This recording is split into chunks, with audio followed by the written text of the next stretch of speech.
Au début du 19e siècle, l'Amérique du Sud était plongée dans les tumultes de la quête ardente de son indépendance face à la domination coloniale espagnole. Parmi les protagonistes de cette épopée libératrice, Simón Bolívar émergeait en tant que leader incontesté. Cependant, dans les moments les plus sombres de son exil, une lumière inattendue a éclairé son chemin depuis les rivages d'Haïti.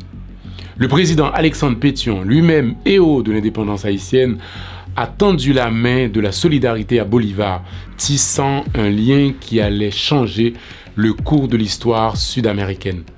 Cette collaboration exceptionnelle entre Haïti et Bolivar, symbole de l'entraide entre les aspirations à la liberté, mérite d'être explorée dans ses nuances et ses implications.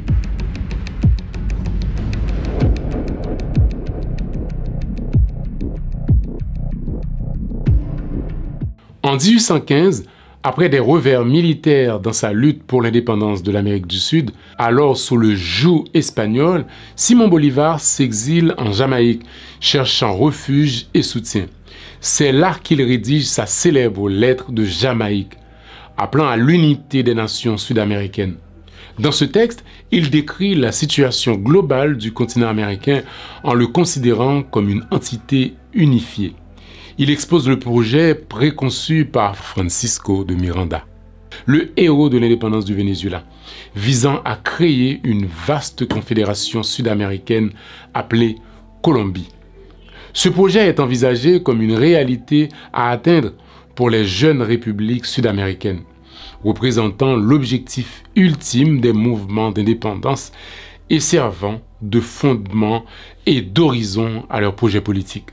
Cependant, la situation de Bolivar sur l'île de la Jamaïque devient rapidement précaire, car il se trouve sans ressources financières, rencontrant des difficultés financières croissantes. Il va même faire face à une tentative d'assassinat dont il sort indemne.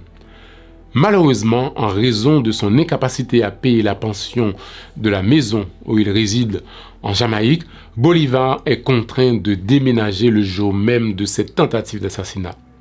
Il faut savoir qu'à l'époque, la Jamaïque était une colonie britannique et les Anglais, ne voulant pas compromettre ouvertement leurs intérêts avec les Espagnols en soutenant Bolivar, refusent de protéger le révolutionnaire. Simón Bolívar prend donc la décision de se rendre dans un pays plus sûr. Il espère ainsi organiser une expédition et poursuivre son engagement pour l'indépendance de l'Amérique du Sud. C'est ainsi que son chemin va croiser celui d'Alexandre Pétion, président haïtien qui partageait une vision commune d'indépendance et de liberté. À cette époque, c'est-à-dire en 1815, Haïti était une jeune république indépendante vis-à-vis de la France. Haïti a pris son indépendance, je le rappelle, en 1804, soit seulement 11 ans avant l'arrivée de Simón Bolívar. Et à l'époque, Haïti accordait l'asile et soutenait les causes indépendantistes du continent américain. Pour cette raison, Bolívar considérait qu'il s'agissait du lieu adéquat pour organiser une expédition militaire pour le Venezuela et il avait raison. Le 24 décembre 1815, le héros de la lutte pour la liberté en Amérique latine débarque en Haïti, au Cayes, où il est reçu chaleureusement par les autorités de la ville. Quelques jours avant son arrivée, il avait écrit au président Alexandre Pétion pour lui demander aide et assistance. Dans sa lettre, il écrit « Les circonstances, Monsieur le Président, m'obligent malheureusement pour moi à me diriger vers l'asile de tous les républicains de cette partie du monde. Il me faudra faire escale dans celui de votre Excellence. J'irai me présenter à elle aussitôt arrivé au Cayes, où quelques-uns de mes amis attendent pour discuter avec moi des événements concernant l'Amérique du Sud. J'ai le ferme espoir, Monsieur le Président, que notre affinité de sentiment pour la défense des droits de notre patrie commune me fera bénéficier de la part de votre Excellence des effets de son inépuisable bienveillance comme à tous ceux qui jamais ne se sont adressés à elle en vain. » Alexandre Pétion le rencontre à Port-au-Prince le 2 janvier 1816 et lui promet tout le nécessaire pour sa lutte pour la libération de son peuple. Le président Pétion, reconnaissant la lutte de Bolivar contre la domination espagnole, a généreusement offert son soutien. Pétion l'autorise à recruter des volontaires haïtiens pour combattre à ses côtés. Haïti a donc fourni à Simon Bolivar des armes, des munitions et des troupes, des ressources essentielles qui ont ravivé l'espoir de l'indépendance.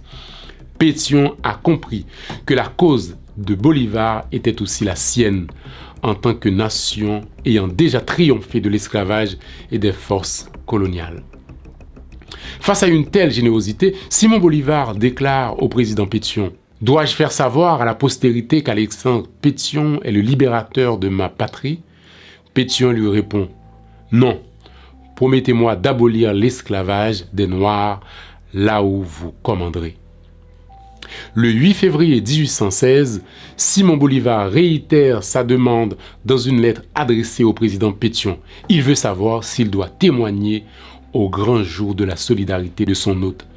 Il écrit ceci: « Dans ma proclamation aux habitants de Venezuela et dans les décrets que je dois expédier pour la liberté des esclaves, je ne sais pas s'il me sera permis de témoigner les sentiments de mon cœur envers votre Excellence et de laisser à la postérité un monument irrécusable de votre philanthropie. Je ne sais, dis-je, si je devrais vous nommer comme l'auteur de notre liberté. Je prie votre Excellence de m'exprimer sa volonté à cet égard. » 10 jours plus tard, le 18 février 1816, Pétion lui répond: « Vous connaissez, général, mes sentiments pour ce que vous avez à cœur de défendre. Et pour vous personnellement, vous devez être donc pénétré combien je désire voir sortir du joug de l'esclavage ceux qui y gémissent.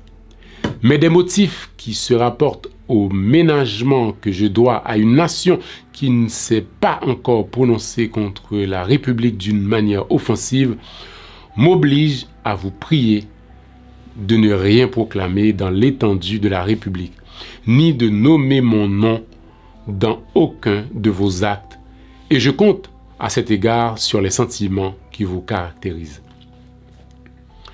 Il faut savoir que la position prudente de Pétion était aussi une manière très diplomatique de ne pas engager officiellement son pays dans le conflit.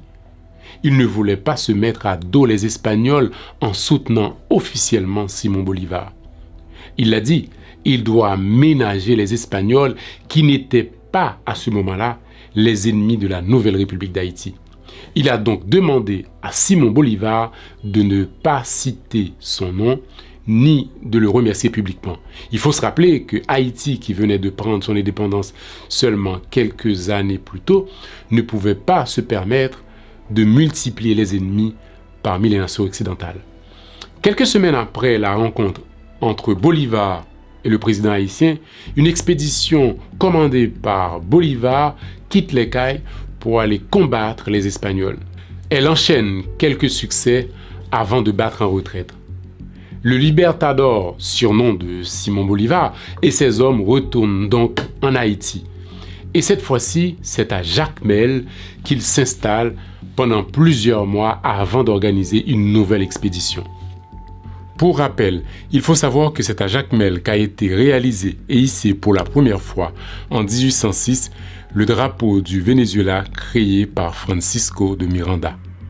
Avec le soutien d'Haïti, Simon Bolivar a pu regagner l'Amérique du Sud en 1817, revitalisé et prêt à poursuivre la lutte. Les ressources fournies par Haïti ont été décisives dans les campagnes militaires subséquentes, contribuant à la libération réussie de plusieurs nations sud-américaines, dont le Venezuela, l'Équateur, le Pérou et la Bolivie. La collaboration entre Bolivar et Pétion a marqué un tournant dans la quête de l'indépendance et a démontré la solidarité entre les nations aspirant à la liberté. Hugo Chavez, qui considérait Haïti comme le pays des Jacobins noirs, aimait à rappeler la solidarité et la participation du peuple haïtien dans la libération de l'Amérique latine.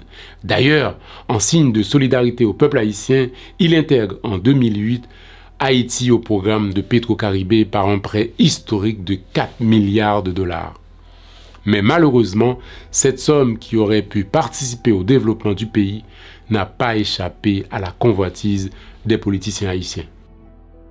L'alliance entre Simon Bolivar et Haïti, orchestrée par le président Alexandre Pétion, demeure un chapitre inspirant de résistance et de solidarité dans l'histoire de l'indépendance sud-américaine. Haïti, ayant déjà triomphé contre l'oppression, a tendu la main à Bolivar dans ses heures les plus sombres, fournissant des ressources cruciales qui ont ravivé l'espoir et catalysé la victoire. Les pages de cette histoire rappellent que dans la quête de l'indépendance, la coopération entre les peuples peut être aussi puissante que la bravoure individuelle.